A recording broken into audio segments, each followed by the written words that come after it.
October 10th, 1942, 12,000 feet above the Pas de Calais. The cold is a physical presence.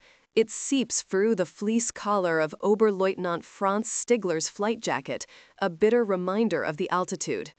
Below, the French coastline is a watercolor painting of greens and browns, scarred by the occasional concrete bunker.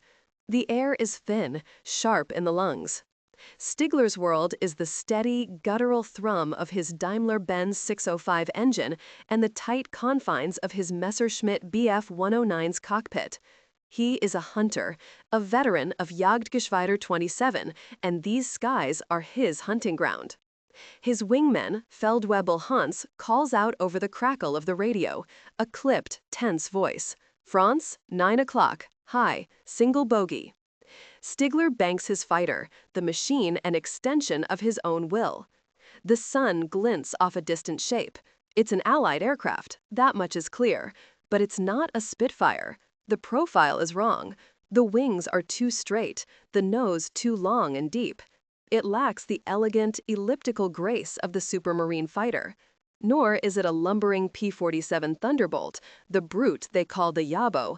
This is something new, something awkward. He pushes the throttle forward. The Messerschmitt responds instantly, a predator surging toward its prey. As he closes the distance, the details become clearer. A single propeller, a squared-off tail, and a prominent air intake slung beneath the fuselage like the jaw of a basking shark. He's seen the recognition cards. North American, Mustang. An American design, flown today by the British. An Allison engine, the intelligence report said. A respectable motor, but not a world beater. Especially not up here, in the thin, cold air where true fighting takes place. You are Franz Stigler. You feel a flicker of professional curiosity, but no fear. This is an unknown quantity, and the unknown must be tested, measured, and broken. He signals Hans to cover him and peels off, angling for an attack from the sun. The Mustang pilot sees him. The strange aircraft rolls sharply, pulling into a defensive turn. Stigler is impressed by the roll rate. It's quick, almost as nimble as a Focke-Wulf 190. He follows, the G-forces pressing him into his seat. The two aircraft spiral downwards, a deadly ballet choreographed across 10,000 feet of empty air. The Mustang pilot is good, he gives him that. He stays in the turn, trying to force an overshoot. But Stigler is patient. He knows his own machine. He knows its strengths, and more importantly, he knows its opponent's weaknesses. The Allison engine supercharger is a single-stage, single-speed affair. It breathes thick, sea-level air with gusto, but up here, it begins to starve. Stigler eases back on the stick, trading a bit of his speed for altitude, letting the laws of physics do the work for him. He climbs above the Mustang, which seems to struggle, its engine note sounding thin, labored. The laughter starts in his chest, a silent, contemptuous chuckle. This is it? This is the new Allied wonder? He is above it, behind it. He has it. He could squeeze the trigger now, send a burst of 20mm cannon shells and 7.92mm machine gun fire into its fuselage, and watch it blossom into a flower of fire and smoke. But where is the sport in that? This is a lesson. He dives, screaming past the Mustang's canopy, close enough to see the pilot's helmeted head jerk in surprise. He pulls up in a triumphant chandelle, the Bf 109 climbing effortlessly, while the Mustang can only watch, wallowing below. The chase is over before it truly began. The Mustang pilot, realizing he is utterly outclassed, dives for the deck, heading for the gray waters of the channel. Stigler lets him go. Wasting precious ammunition on such an unworthy opponent seems pointless. He has its measure now. Back at his airfield near Abbeville, the debrief is short. The other pilots of his staffel gather around, eager for news. It's fast on the level, down low, Stigler reports, pulling off his sweat-stained gloves. And it rolls like a devil. But take it above 4,000 meters, it's a dog. The engine suffocates. It cannot fight where we live. A murmur of agreement ripples through the room. They have their Focke-Wulfs with their powerful BMW radial engines and their climbing Messerschmitts. They are the masters of high-altitude combat. The consensus is set. This new American machine, this Mustang, is a curiosity, an annoyance for ground attack missions perhaps, but a threat to the Guardians of the Reich? The pilots exchange confident smiles. The idea is laughable. Spring 1943. Rolls-Royce factory, Hucknall, England.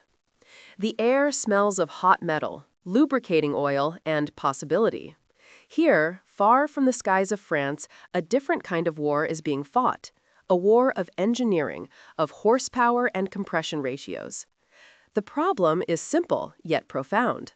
The Americans have sent over a magnificent airframe, the P-51 Mustang. It is a work of aerodynamic genius. Its laminar flow wings slice through the air with unprecedented efficiency. Its internal design is clean, spacious, a testament to American mass production. But it is a champion racehorse hitched to a plow mule. The Allison V1710 engine, for all its reliability at low altitudes, is an anchor holding the Mustang back from its true potential.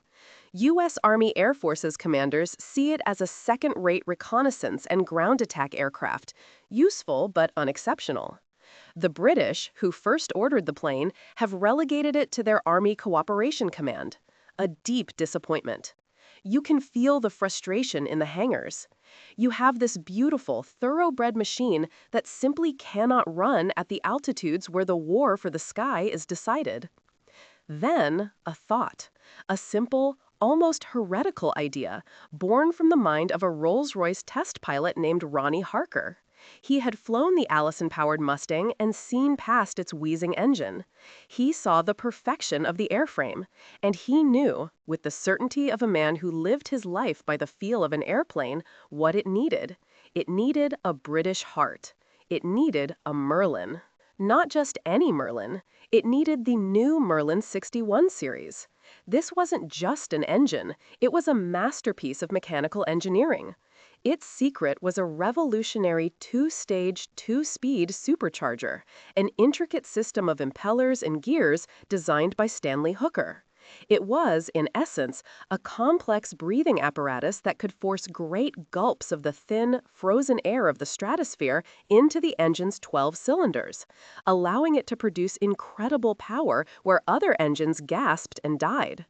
It was the engine that had transformed the Spitfire MKV into the high-flying terror of the Mark IX.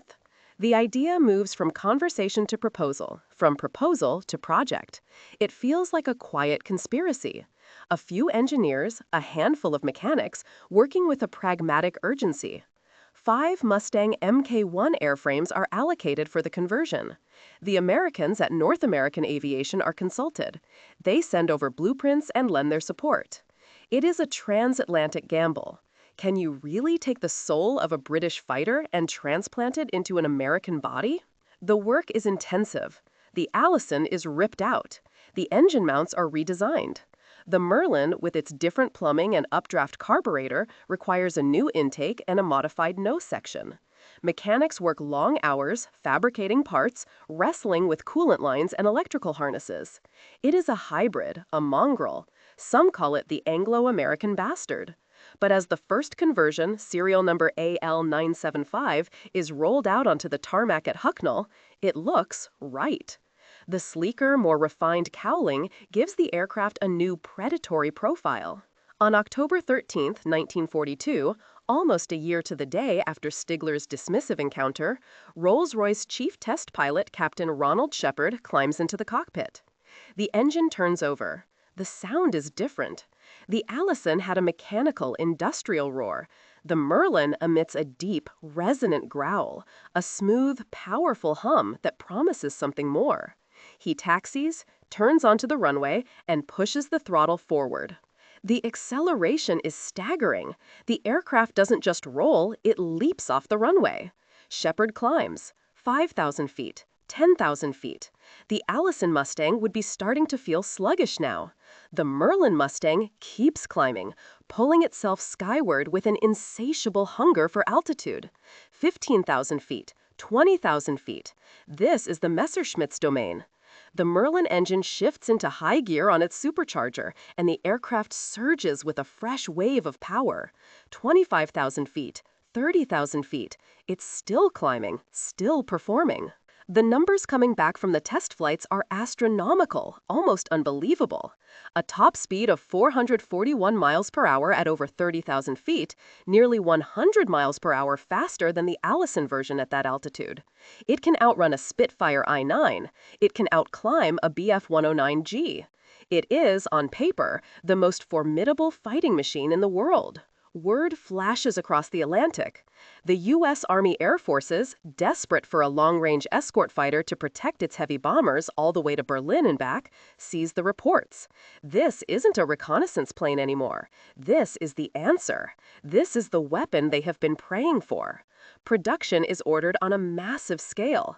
The new aircraft will be designated the P-51B. It will be fitted with the American-built Packard V1650, a licensed version of the Merlin 60 series. Thousands of them. They are coming. The joke is about to become a nightmare. In the quiet fields of England, the roar of Merlin engines begins to fill the air, a gathering storm that the Luftwaffe does not even know is on the horizon. February 20th, 1944. 24,000 feet over Brunswick, Germany. Hauptmann Dietrich Frank of Jagdgeschwader 1 grips his control stick, his knuckles white. His breath mists in the frigid air of his Focke-Wulf 190A's cockpit. Below, a vast river of silver machines crawls across the sky, a combat box of B-17 flying fortresses from the U.S. 8th Air Force. This is the Big Week, the Allied attempt to smash the German aircraft industry. It is Frank's job to stop them. For weeks, his unit has been savaging the bomber streams, their 20mm and 30mm cannons tearing through the unescorted fortresses with brutal efficiency. Today, however, is different. The bombers have escorts. Frank squints, his eyes tracing the specks dancing high above the big friends. P-47s and P-38s mostly. Tough opponents, but they have their limits. The P-47s are heavy, and the P-38s can't stay for long. Their fuel tanks will be running dry soon. The German strategy is one of patience. Wait for the escorts to turn for home, then pounce on the helpless bombers. But as they shadow the formation, Frank spots another group of fighters. They are Mustangs. He almost smiles. He remembers the briefings, the combat reports from pilots like Stigler from over a year ago. Fast on the deck, but asthmatic at altitude. No threat. His staffel of 12 FW-190s is more than a match for them. Form up for attack, he orders over the radio, his voice calm, confident. Ignore the Mustangs. Hit the bombers on my mark. The Indiana are no danger to us. His group begins its dive, a classic head-on pass designed to shatter the bomber formation and avoid the tail gunners. They build up tremendous speed, plunging from 28,000 feet. This is where the FW-190 excels. He expects the Mustangs to falter, to be left behind in the thin air. They don't. You are Dieter Frank. That first prickle of doubt enters your mind when you see them drop their external tanks and dive with you. Not just with you, they seem to accelerate faster. Their sleek profiles cut through the air, and the sound over your radio is no longer the calm chatter of a hunt, but a sudden spike of alarm from your wingmen. They are keeping up. Watch your six. The head-on pass is a chaotic storm of closing speeds and tracer fire. Frank gets a quick burst into the cockpit of a B-17, seeing it falter. But he has no time to confirm the kill. The Mustangs are on them. Not behind them, not struggling to catch up, but right there, in the middle of the fight, turning with a ferocity he has never seen.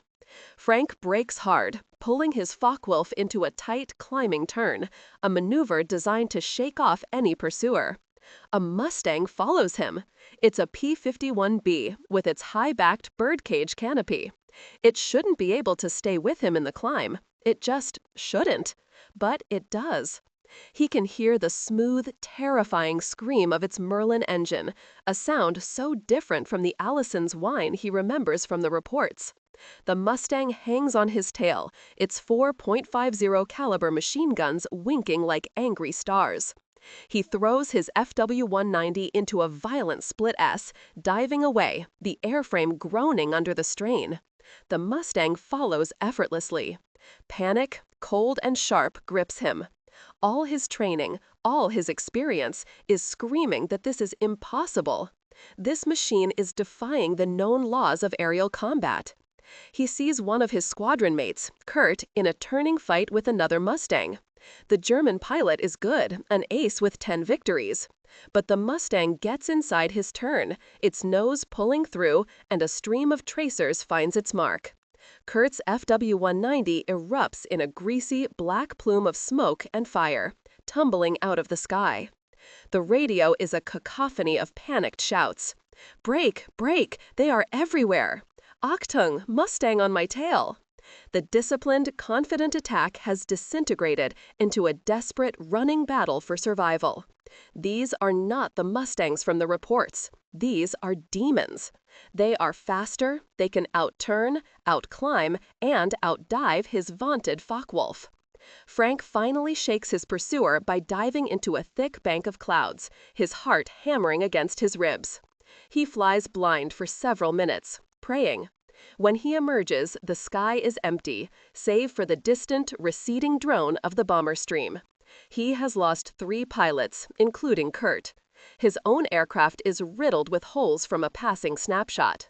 Limping back to his base, the confident smile is gone, replaced by a grim, shaken pallor. He stumbles out of his cockpit, the ground crew rushing to see the damage. His commander demands a report. Frank can only shake his head, the words catching in his throat. "They were Mustangs," he says, his voice hoarse with disbelief. But they were not Mustangs. They climbed with us, they stayed with us all the way. We couldn't shake them. We couldn't do anything.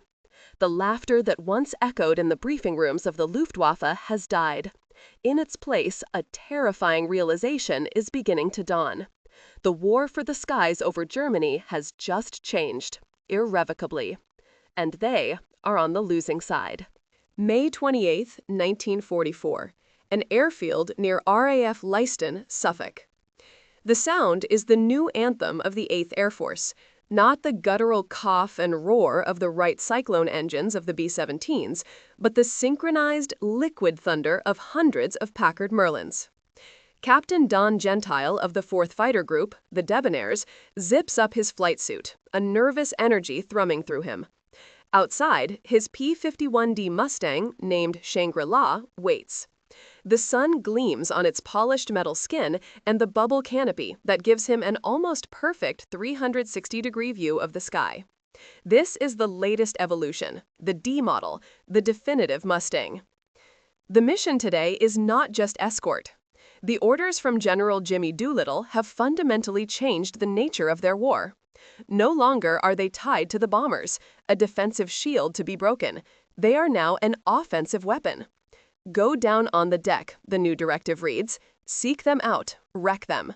The hunters have become the hunted. The P-51s have been unleashed.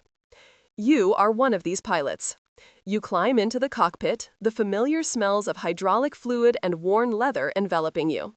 The checklist is second nature. Straps tight, fuel tank selected, then the magic.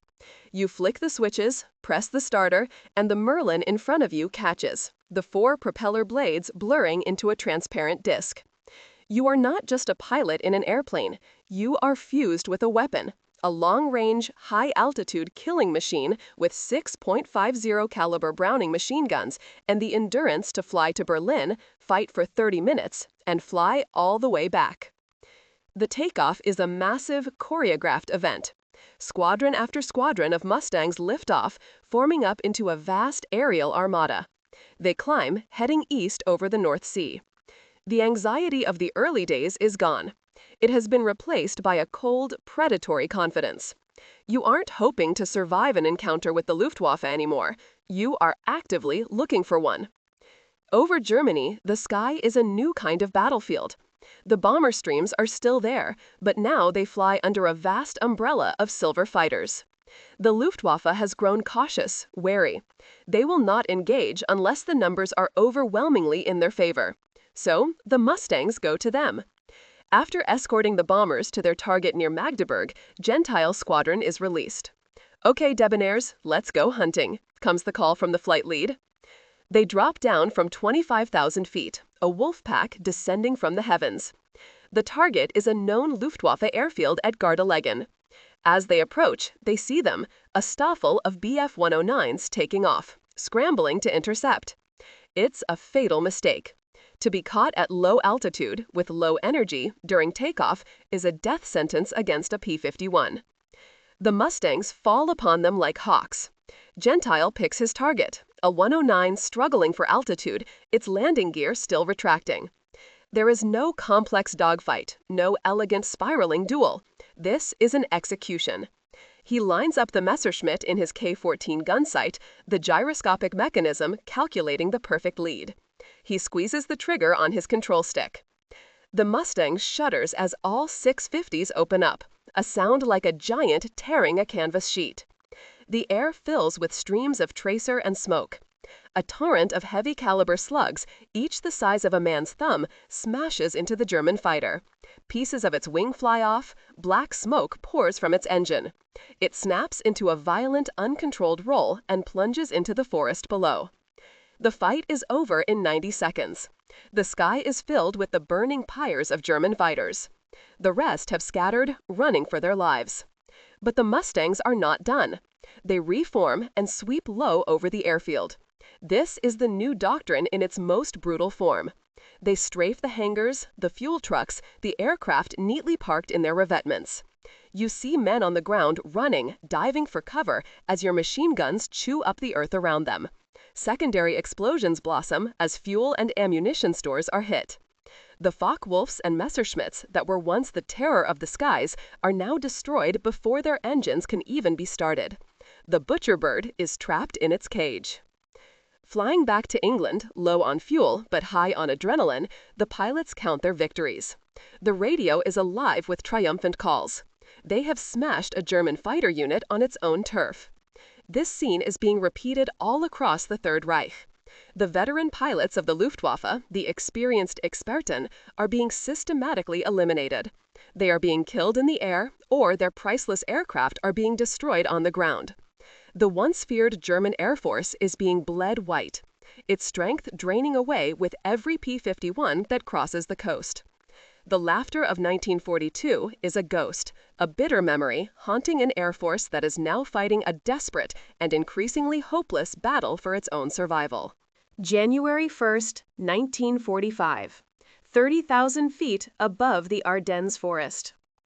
The snow-covered landscape below is a frozen, shattered tapestry.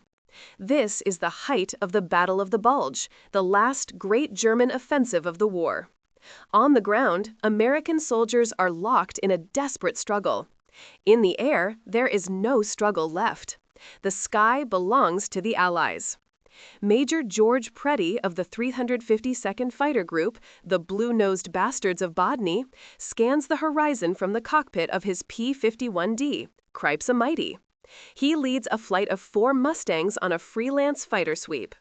His mission is simple: destroy anything with a black cross on it. By now, seeing a German aircraft in the air is a rare event. The Luftwaffe has been decimated. The constant, grinding pressure of the P-51 escorts and fighter sweeps has broken its back. The once proud Jagdgeschwader are shadows of their former selves, filled with teenage pilots with less than 100 hours of flight time, sent up in outdated aircraft to face thousands of Allied veterans in the finest piston engine fighter of the war. You can feel the totality of the domination. American bomber fleets, 1,000 strong, fly to targets in the heart of Germany in broad daylight, their contrails stretching across the sky like a new highway system. Underneath them, weaving and watching, are the Mustangs. They have become the ultimate expression of American industrial and military might. A single aircraft, born from an American design, powered by a British heart, that has systematically dismantled one of the most feared air forces in history. General of Fighters Adolf Galland, one of Germany's greatest aces, would later state the moment he knew the war was truly lost. It was not when he saw the bombers. It was when he looked up from his airfield near Berlin and saw the P-51 Mustangs flying escort. They had the range to go anywhere and the power to win any fight when they got there. Desperation breeds innovation. The Germans unleashed their wonder weapons, the Wunderwaffen. The Messerschmitt Me-262, the world's first operational jet fighter, screams into the sky, hundreds of miles per hour faster than any propeller-driven plane. The rocket-powered Me-163 Comet climbs at an astonishing rate, a manned missile. For a moment, they offer a flicker of hope, but they are too few and far too late. The Mustang pilots adapt. They develop new tactics. They cannot catch a 262 in a straight chase, but they know the jets are vulnerable during takeoff and landing, when their acceleration is poor and their turbine engines are fragile. So, the P-51s orbit German jet bases, waiting like vultures. You are a Mustang pilot on one of these patrols. You see an Me-262 on its final approach. Flaps down, gear down, a graceful but helpless swan. The fight is a cold, calculated assassination. You dive, your Merlin engine screaming at full power, line up the jet, and fire. The result is inevitable. Another priceless jet and its irreplaceable pilot are lost. Even the legendary Chuck Yeager, flying with the 357th Fighter Group, shoots down an Me-262. He catches it in the landing pattern, a testament to the tactical mastery the American pilots have achieved. The technological advantage of the jet is nullified by the strategic dominance of the Mustang. On this New Year's Day, Preddy's flight spots a lone Focke-Wulf FW-190 far below. The German pilot is likely a veteran, trying to use the low cloud cover to surprise American ground forces. But there is no surprise. 4 Mustangs descend upon him. The fight, if it can be called that, lasts less than a minute. The German pilot never stands a chance. His plane is torn apart by the converging fire of 24 heavy machine guns. The once mocked, ungainly aircraft with the strange belly scoop has become the master of the European sky. It has swept the Luftwaffe from the air, allowing the Allied armies to advance and the strategic bombing campaign to reach its devastating conclusion. The laughter of the German aces in 1942 has been replaced by a deafening silence. It is the silence of empty airfields, of grounded squadrons with no fuel, of a sky that is no longer theirs. As George Preby banks his Mustang for the long flight home, the sun glints on its silver wings. Below, the war grinds towards its end, under a sky ruled by an aircraft that was once a joke and became a legend.